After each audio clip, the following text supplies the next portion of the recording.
Hola, buenas tardes, Nita Nimnida. Y hoy tenemos un encuentro, vamos a decir que un poquito diferente de lo habitual. Me embarqué en dos temas que eran más densos de lo que yo me esperaba. Uno de esos temas es la guerra de Corea, una guerra que es conocida como la Guerra Olvidada, puesto que se ubica cronológicamente entre la Segunda Guerra Mundial, que es una guerra pues muy popular porque fue mundial, y la guerra de Vietnam, que también debe su popularidad sobre todo el fracaso que supuso para Estados Unidos la intervención en este país. La cosa es que me embarco en esta misión de hacer un resumen de la guerra, porque hay una versión oficial de la guerra, y me doy a la tarea de, oye, no solamente quiero la versión oficial, sino que me gustaría tomar en cuenta la versión de otras facciones, que dice la Unión Soviética, que dice China,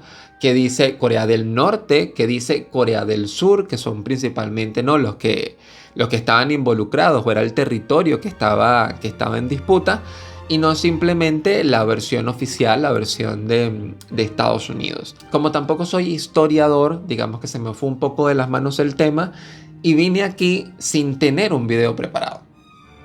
Pero tengo que apañármela. Me propuse hacer algo. ¿Qué tal si los involucro, si te involucro en este proceso también un poco de aprendizaje? Porque al final estamos aprendiendo sobre no solamente la historia de Corea, sino la historia de la humanidad y cómo funciona el mundo. Entonces, el título de este video muy probablemente esté dirigido hacia una pregunta que nos permite iniciar el tema de la guerra de Corea, que es ¿quién la comenzó? Pareciera que un día unas personas se despertaron con el pie equivocado y decidieron invadir otro territorio que no era suyo y tomarlo por la fuerza.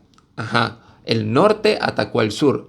Pero, ¿qué estaba ocurriendo antes? Y de hecho, ¿por qué razón estamos hablando de el norte y el sur? Y claro, a mí me parece interesante responder esta pregunta porque ya nos permite estar en contexto. Entonces, yo he venido aquí simplemente para dispararte de alguna manera, nunca mejor dicho, hablando de la guerra, todas esas informaciones que he venido encontrando, compartírtelas. Así que vamos a intentar responder esta pregunta. ¿Quién empezó realmente la guerra de Corea?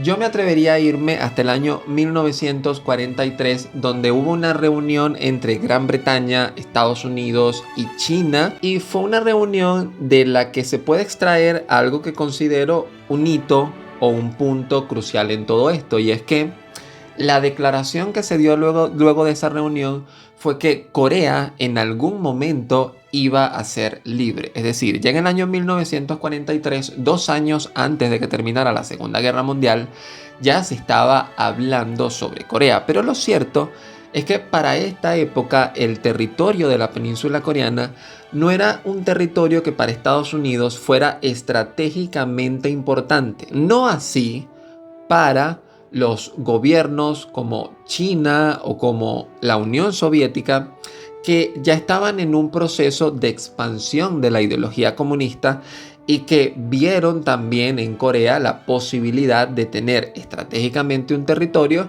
controlado, ¿no?, por esta ideología. Esto es importante. Podemos luego avanzar rápidamente hasta el año 1945, específicamente agosto, con la rendición de Japón. ¿Por qué Japón se estaba rindiendo? Recordemos que Japón había atacado Pearl Harbor y esto fue lo que se dice que llevó a Estados Unidos a participar en la Segunda Guerra Mundial. Corea para este entonces, desde 1908 hasta 1945, estuvo tomada por el imperio colonial japonés, era territorio japonés. Nos vemos en una situación donde Japón se rinde, pero se queda en la península coreana un gobierno que fue un gobierno colocado estratégicamente con el objetivo de hacer una transición ordenada hacia la independencia, por supuesto, puesto allí por Japón y puesto allí por otros intereses. La Unión Soviética había empezado la ocupación del territorio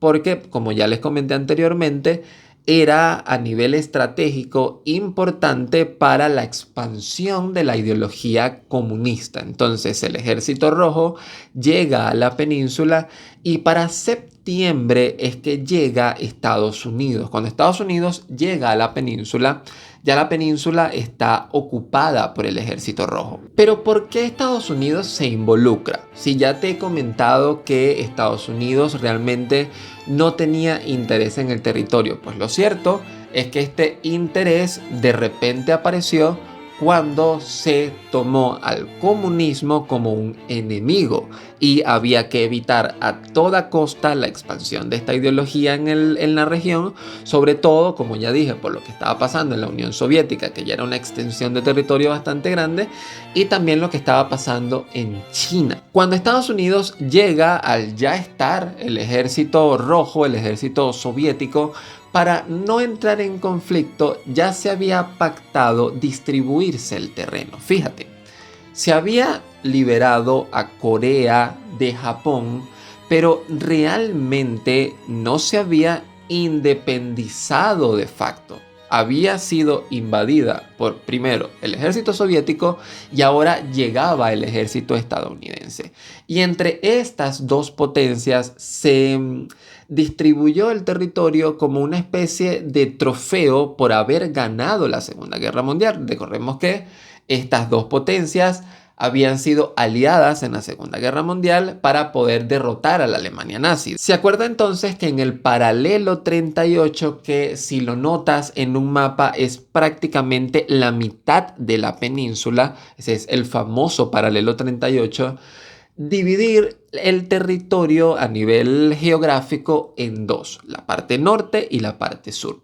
La idea era que en la parte norte los japoneses se rindieran ante el ejército soviético y en la parte sur los japoneses se rindieran ante Estados Unidos. Lo cierto es que pasaron aproximadamente unos 18 meses de negociaciones porque se quería llegar a un gobierno de coalición que gobernara toda la península. A pesar de que la península ya estaba dividida por estas dos potencias, lo que se quería era que hubiera un gobierno unitario. Y a Estados Unidos le urgía llegar a un acuerdo por una sencilla razón. La situación en el sur era bastante inestable, por decir una palabra que pudiera describir la situación en la parte sur de la región, principalmente por el deterioro económico, pero también porque los coreanos no esperaban que ocurriera esa ocupación de su territorio. Y el gobierno que se estaba intentando imponer en el sur era un gobierno que seguía una estrategia similar a la que ya Estados Unidos estaba aplicando con la ocupación japonesa y el general McCarthy. En Japón también está ocurriendo esto de que como los japoneses se rindieron, está llegando el ejército estadounidense y se está intentando imponer un gobierno autoritario que realmente no está respondiendo a las demandas de los coreanos, que lo que querían era agilizar su independencia rápidamente y volver a tomar el control de su territorio. Esto está ocurriendo en el sur, esto está haciendo que surjan determinadas guerrillas o fuerzas paramilitares que amenazan con el control de la parte sur de la región. Y en el norte, aunque la situación económica, digamos que tampoco es floreciente, lo cierto es que quitando el trauma inicial, porque siempre que llega un ejército extranjero a tomar un territorio, pues claramente no llegan dando abrazos. Entonces, la llegada de la Unión Soviética al territorio tampoco es que fue dando besos, pero quitando ese trauma inicial, lo cierto es que lo que se promulgó, lo que se intentó impulsar en la parte norte de la península coreana era mucho más estable, ya que la estrategia soviética fue la de incluir a algunos coreanos, de hecho tengo entendido que algunos venían del exilio, en puestos estratégicos del gobierno y claro, al ver los coreanos que eran incluidos dentro de puestos estratégicos del gobierno, pues la situación en el norte era más estable. Al que le urgía realmente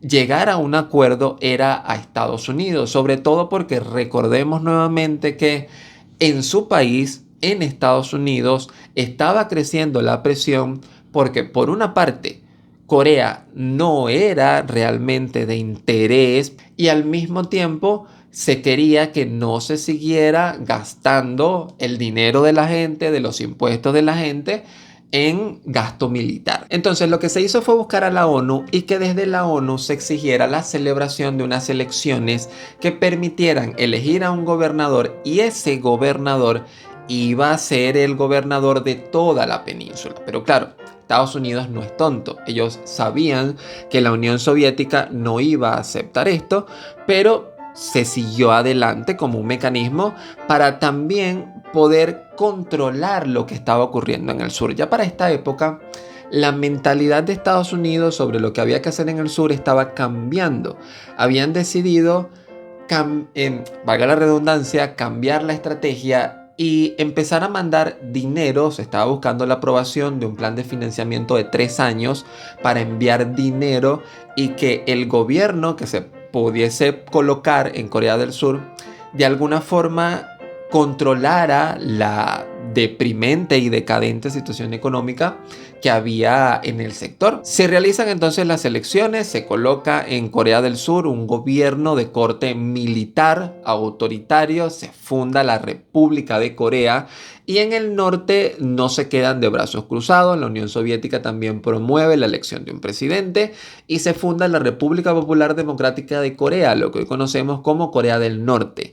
Aquí, ya en este momento, vemos cómo la península estaba dividida territorialmente, pero es que ya también tenemos dos gobiernos. Ya a partir de este momento podemos empezar a hablar de Corea del Norte y de Corea del Sur. Una vez establecidos los gobiernos, la ONU exige que se retiren las fuerzas militares y la Unión Soviética retira de la parte norte su presencia militar. No así el sur. Estados Unidos tuvo que retrasar su ida de la región, pues quizá por temores, pero también porque recordemos que estaba preparando a las fuerzas por si acaso llegase a atacar Corea del Norte. De hecho, lo cierto es que esta preparación fue exitosa. Los que estaban gobernando en Corea del Sur, una vez que contaron con una fuerza armada preparada para poder empezar a realizar ataques,